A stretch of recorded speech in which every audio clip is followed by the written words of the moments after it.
Les religions ne sont pas descendues tout droit du ciel. Les croyants disent bien sûr que les livres sacrés, comme la Bible, comme le Coran, sont des livres d'inspiration divine. Mais en même temps, ces livres sont écrits dans une langue, l'hébreu, l'arabe, le grec pour le Nouveau Testament, et cette langue, elle correspond aussi à une culture. Les images qui sont utilisées dans ces livres sacrés correspondent à une certaine économie, une certaine société.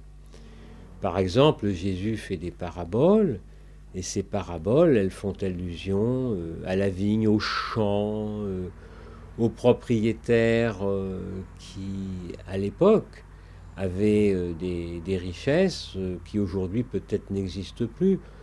Je pense qu'un homme riche aujourd'hui, c'est pas forcément un agriculteur, mais à l'époque, si.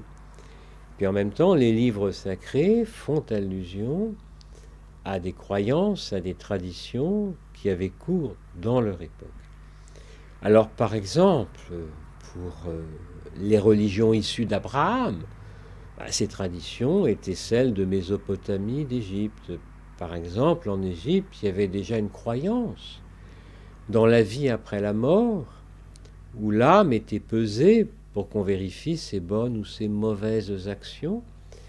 Et puis on apportait même des fruits, de la nourriture dans les tombeaux des personnages, souvent des personnages importants, qui étaient enterrés avec un certain luxe.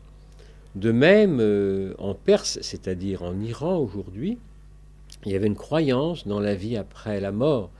Dans la religion de Zoroastre, les êtres humains passaient sur un pont étroit qu'on appelait le pont du trieur, et puis les méchants ils tombaient au fond du gouffre, hein, c'était l'enfer, hein.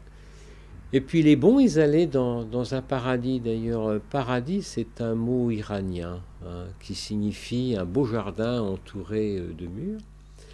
Mais le paradis des Zoroastriens, c'était Garon Mata, une demeure des champs. C'est-à-dire le bonheur éternel, c'était écouter une belle musique pour toute l'éternité.